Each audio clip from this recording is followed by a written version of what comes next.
Hello my darlings, welcome back. We are not doing a Dutch pour today. I realized that I have not really done anything other than Dutch pours when I record for you guys, and I do a lot more than Dutch pours. And from those videos that I lost footage of, there were multiple techniques in there, but we will cover them all again because it's not like I'm going to stop painting, right? Let me quickly grab something. So today what we're doing is called blooms, and this is a method that was created by Shelly from Shelly Art. She's based out of Australia, and this is one that I created, and it's already resin, and so that's kind of what we're doing today. Okay, just an example, and I'm not sure. Let's see.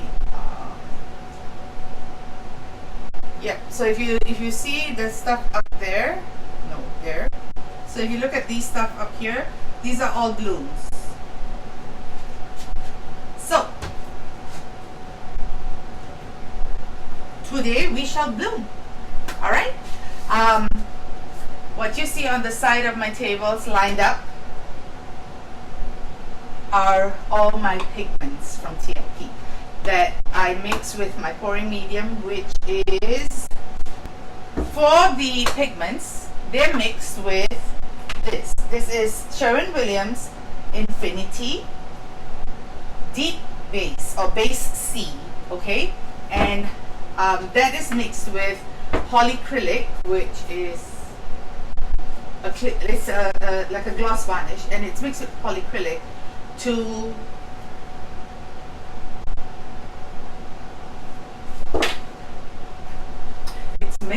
this is mixed with polycrylic to thin it out, and then that is mixed with the tube paints, like my Focart, for example, or I mix my pigments, which comes in powder form, with a little bit of Jawsonia, which is also a gloss varnish, and then once that is nicely dispersed in the Jawsonia, then I will add my pouring medium to it, and then I get this beautiful, beautiful, beautiful viscosity, which is perfect for blooms.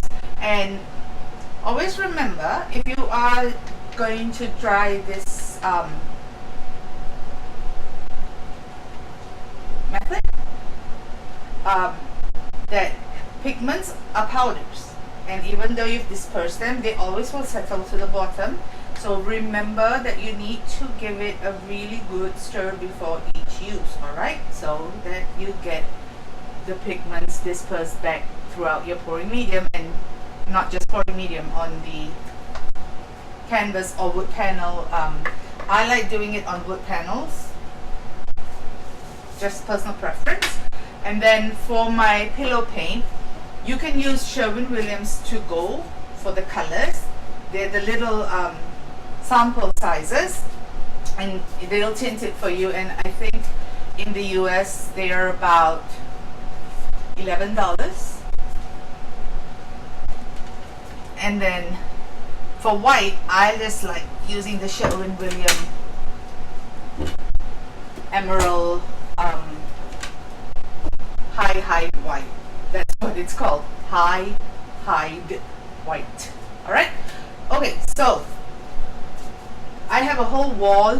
So just like I have my colors here for my Dutch pours already pre-mixed, over here I have my wall of colors that are mixed for my blooms. Okay, just gonna grab a few more. Do I actually like plan these out? Not really. I literally, these are like, okay, what do you feel like you want on there, and then boom boom boom, you create. So that's that's what's going to happen today. We are going to bloom. Alright, enough talking, let's get blooming.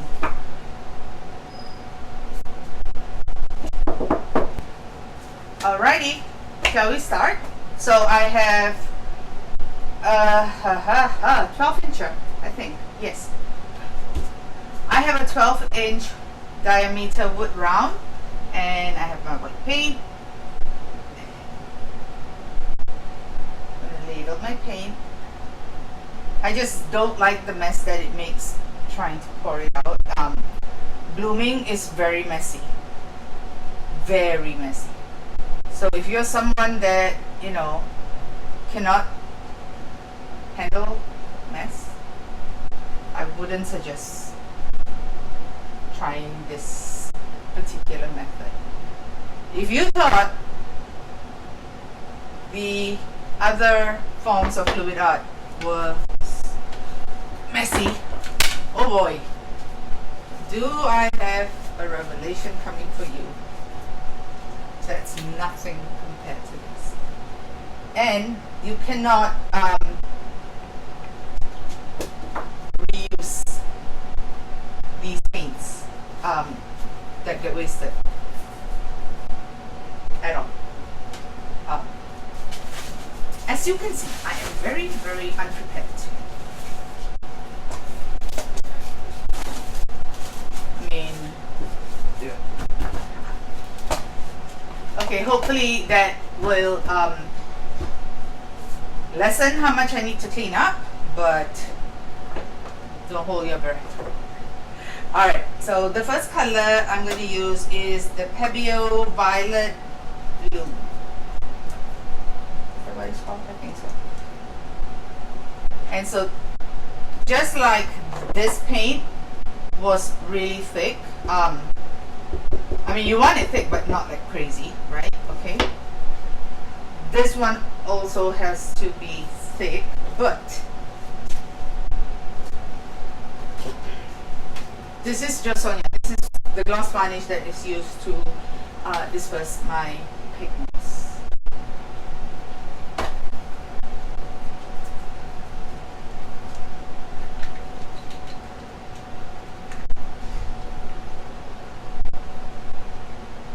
There we go.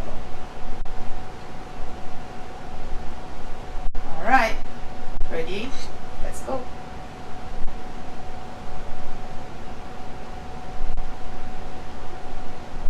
So there's really no right or wrong way to put your color down. I just like doing it that way. And then I have TLP's ball gown, which I just stirred up real well when I was doing my intro to you guys, right?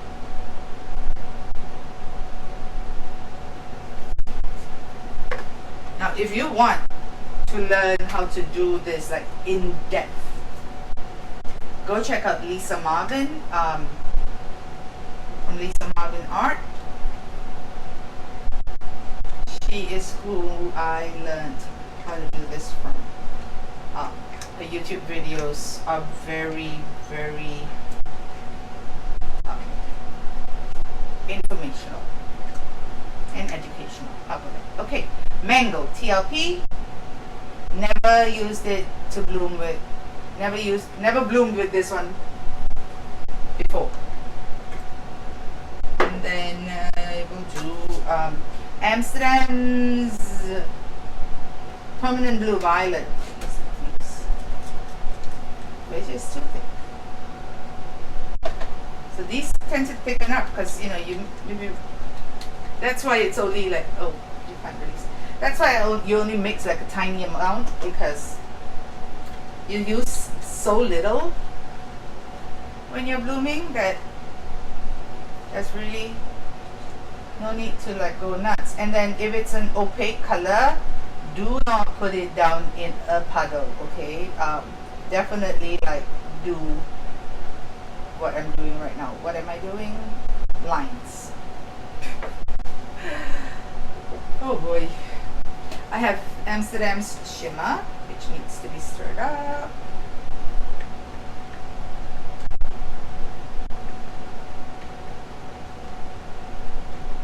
And I do use a mask. I do use the 3M face mask when I'm mixing them from powder, because they are the tiniest particles and you don't want that getting into your lungs. So okay, this is Shimmer Amsterdam.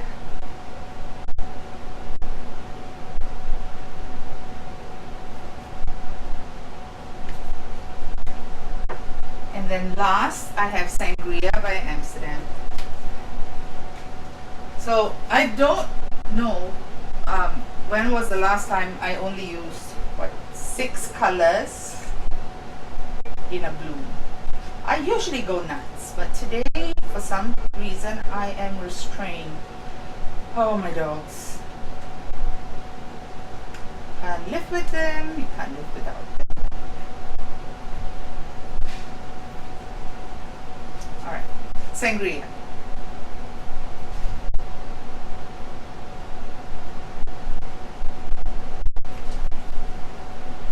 The most important thing for blooming is cell activators, and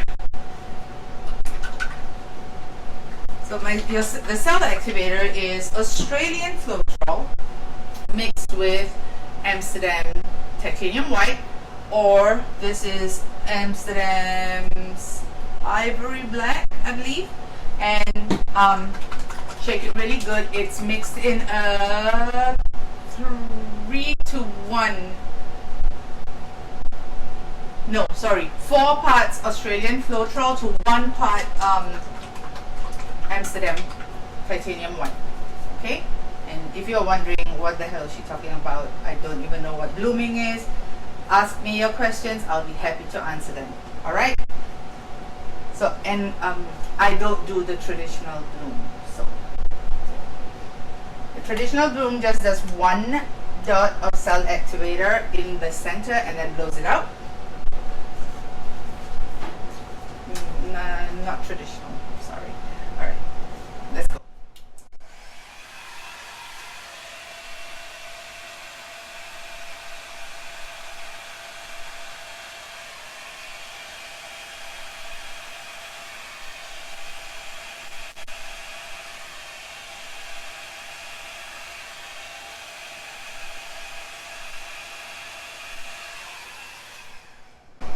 Not done. Not done. Traditional artists that do blooms will just blow this out. I go lightheaded, not doing it. Alright, so we blow it out and then we spin.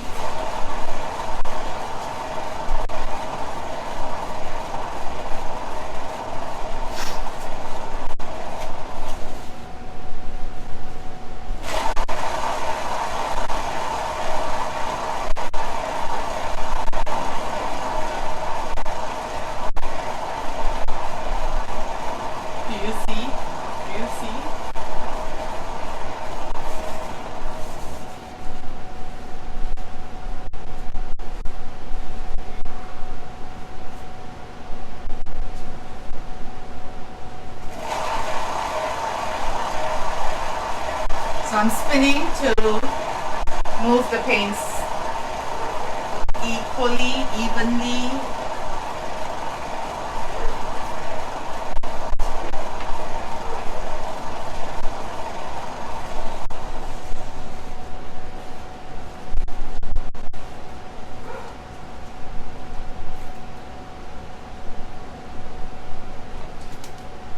So the logic or what is taught is you will spin until your paint in the center stops moving, which means that you've dispersed it is an even layer, and then it won't crack when it is drying. But guys, I mean, what do you think? So for my viewers, this is the first time you've seen me bloom. So let me know, definitely let me know what you think of this technique. I am going to be working on a few more pieces today. don't know if I'll be doing them in one video, or I might break them up just so that the videos are not too long. But let me know in the comment section what you think about the bloom technique, and any color suggestions, color combinations that you like to see. What else? Hit the subscribe button if you haven't already. If you're enjoying my videos, please like, and till I see you guys again. Love to you all. Toodles.